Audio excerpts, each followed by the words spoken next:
Please, ladies and gentlemen, distinguished guests, good morning. I think it would not do justice to the organizers if I did not share with you the takeaways I have formulated from this significant conference.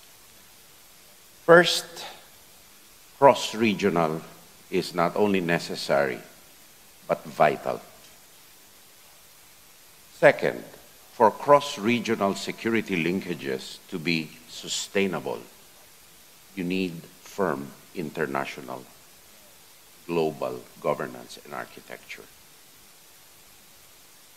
Fourth, there is a common understanding of the individual, regional, and common threats and challenges that we all face, being security practitioners. And fourth,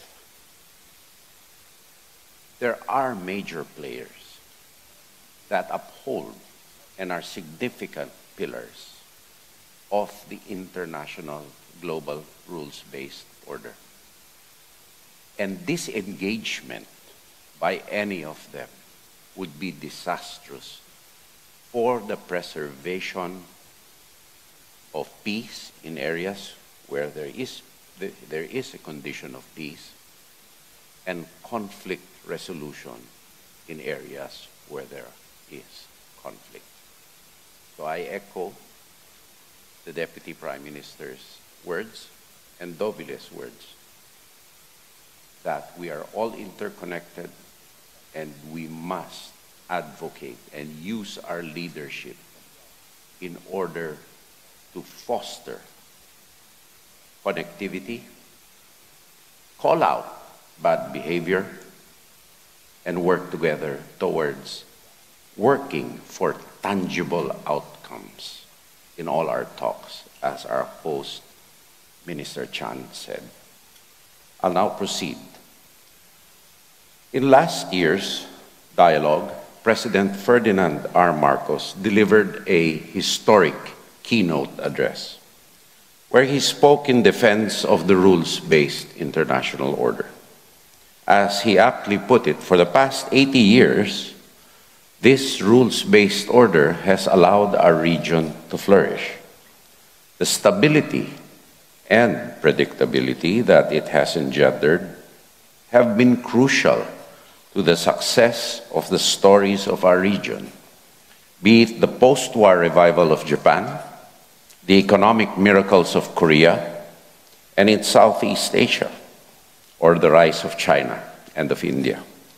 His words are more relevant in this conference today, following the speeches of President Macron and of Secretary Hegseth.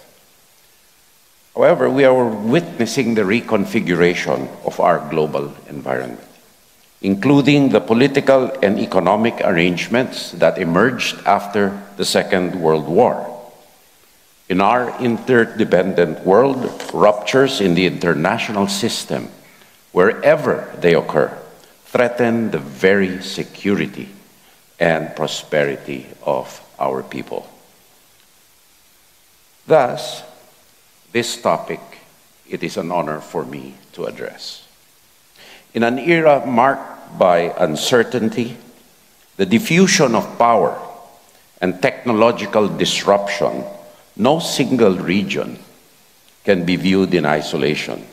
From the Indo-Pacific to Eastern Europe, from the Middle East to the Arctic, today's security environment is shaped by interlocking dynamics that transcend traditional regional boundaries. Over the last decade, several cross-regional trends have impacted the security of the Philippines and the outlook of Southeast Asia. In 1974, Deng Xiaoping told the UN General Assembly, and I quote, that China is not a superpower, nor will she ever seek to be one, unquote. 中国现在不是，将来也不做超级大国。超级大国就是到处对别国进行侵略、干涉、控制、颠覆和掠夺。谋求世界霸权的帝国主义国家。一个社会主义大国如果出现资本主义复辟，就必然会变成超级大国。如果中国有朝一日变了颜色，变成一个超级大国，也在世界上称王称霸，到处欺负人家，侵略人家，剥削人家，那么世界人民就应当给中国戴上一顶社会帝国主义的帽子，就应当揭露它，反对它，并且同中国人民一道打倒它。 Over half a century later, it is evident that the Chinese government did not honor Deng Xiaoping's commitment. And the strategic competition between China and the United States increasingly defines our regional, global security environment. However, we must not overemphasize this reality. Doing so unfairly portrays the legitimate actions taken by smaller states, carried out as being carried out at the behest of major powers, as if we were mere pawns with no strategic agency of our own. In that spirit, I would like to reiterate that the Philippine position on the West Philippine Sea is not a function of Sino-American strategic rivalry. Instead, it is caused, no doubt, by the overreach of the Chinese Communist Party, of which the most glaring evidence is the 9, 10, or 11 dash line that has absolutely no basis in international law. Russia's actions in Ukraine and Israel's operation in Gaza have rippled across the commodity and energy markets of Asia. Hence, the consequences of conflicts abroad are felt at home and borne disproportionately by the most vulnerable. Increases in the cost of food affect cash-strapped families, worsening poverty and food insecurity.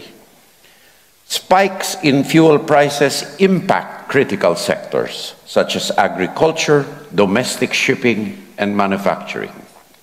In this context, multilateral institutions have been facing unprecedented scrutiny and at times met with skepticism and frustration for their difficulties in defending international peace and security.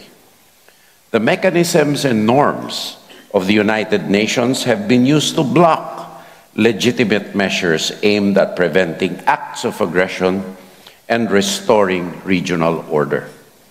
This highlights the need for a Security Council that is fit for purpose for contemporary geopolitical realities. We have seen an evolution from rigid alliance blocks to flexible issue and needs-based groupings. The shift is exemplified by the Quad, the Security Quad, the AUKUS, as well as the European Union and its outreach to the Indo-Pacific. Such frameworks link geographically distant partners with shared strategic interests, including maritime security, cyber resilience, and the defense of the all-important supply chains. These developments are driven by gridlocks in the decision-making of multilateral organizations, their slow pace of reforms, and their perceived inability to promote cooperation on the most pressing issues confronting their members. Indeed, criticism has been leveled even against ASEAN for its muted response to the illegal activities in the South China Sea. The Bab el-Mandeb, Suez Canal, and the South China Sea issues, to name a few, are not just regional. They are arteries of the global economy. Disruption in any of these maritime corridors triggers ripple effects across continents, impacting trade flows, military deployments, and diplomatic posture. The Philippines has migration and mobility linkages in these choke points. Over 1 million Filipinos are living and working in the Middle East and North Africa. Thus, instability in those regions pose risks to their lives, their safety and livelihoods. Our seafarers, in particular, are vulnerable to piracy and armed robbery at sea, be it in the Red Sea or in the Horn of Africa. Therefore, the safety of our citizens, wherever they may be, is among our utmost priorities. Technological development signifies progress, undoubtedly. However, technologies are merely tools. While they should be a force for good, they can also be exploited by malevolent actors. Thus, cyber operations launched in one hemisphere may and do paralyze infrastructure in another. Disinformation campaigns originating in one region may shape electoral outcomes in a completely different theater. Damage to submarine cables and other critical underwater infrastructure in one area may affect millions across the world. However, despite the recognized importance of these issues, response has been undoubtedly and undeniably slow. Legal and normative gaps are widening, whether in the enforcement of cyber legislation, the protection of critical underwater infrastructure, the regulation of artificial intelligence, or the issue of lethal autonomous weapons systems. The development and, yes, enforcement, more importantly, the enforcement of international legal frameworks lag behind the pace of innovation, adoption, and adaptation. Overall, these cross-regional trends feed into the reconfiguration of our geopolitical landscape, which is shaped not by lines drawn on a map, but by the flows of power, influence, technology, and information. To think regionally is no longer sufficient, but to act globally without understanding local contexts is equally dangerous. Thus, regional organizations, including ASEAN, have been struggling to align with extra-regional actors on common priorities. Coordination across different political systems and strategic cultures is increasingly difficult, with failure to gain consensus being a norm rather than an exception. This engenders concern about the unity and effectiveness and continued relevance of our multilateral institutions. In this light, I humbly propose some recommendations as a suggested collective way forward. Of course, we must enhance cross-regional security cooperation. Among the concrete measures we can take are joint strategic dialogues, such as trilateral or quadrilateral summits among regional blocs on shared security concerns. To this end, ASEAN must definitely strengthen and leverage its dialogue partnerships, including those with the European Union and the Gulf Cooperation Council. Another potential area of convergence is the development of shared legal frameworks and cooperative enforcement. This includes the promotion of international conventions and regional alignment on laws protecting critical infrastructure, such as submarine cables. Second, we must pursue reforms in the United Nations. There is a need to curtail the use of the inordinate use of the veto, as its exercise may serve to be a hindrance to the interests of smaller states, especially those besieged by larger ones, who may have the power of the veto. Beyond the veto, we support broader reforms to the Security Council, including enlarging its membership for greater representation in the UN system. For our part, we will continue advocating for constructive solutions if the Philippines is elected as a non-permanent member for the term of 2027 to 2028. President Xi Jinping has declared that, quote, China must lead the reform of the global governance system with concepts of fairness and justice, unquote. However, what the Chinese government considers fair and just may stand in stark contrast to the norms and values accepted by the rest of the world, especially the smaller countries. To envision a China-led international order, we only need to look at how they treat their much smaller neighbors in the South China Sea, which runs counter to the, quote, peaceful rise they, unquote, they initially promised. Last year, the Philippines hosted the Asia-Pacific Ministerial Conference on Disaster Risk Reduction with delegations from nearly 70 countries, including those from Europe, the Middle East, the North America, and South America. This demonstrates that in certain issues, the international community can still and do come back together to tackle challenges that respect neither borders nor boundaries. So there is hope. Just last month, we attended the UN Peacekeeping Ministerial, where we pledged to increase our contributions to peacekeeping missions to foster just and sustainable peace across the world.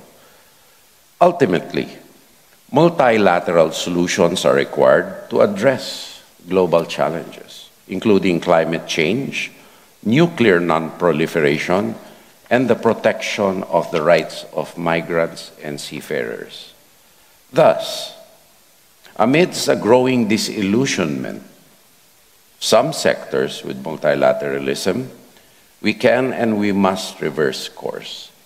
Before I close, there is an issue we need to address.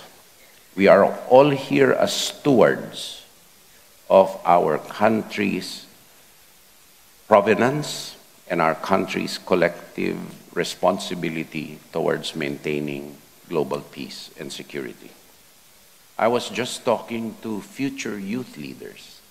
However, we must realize that the gap between the educated and the uneducated is widening in the world. And countries need to address this gap, because a populace which is unable to perceive the benefits of multilateralism, that lose the facility of critical thinking, are easy bait for one-liners, disinformation, misinformation, and propaganda, which may run counter to general peace and stability of the world. Ladies and gentlemen, we are in the midst of a global transformation.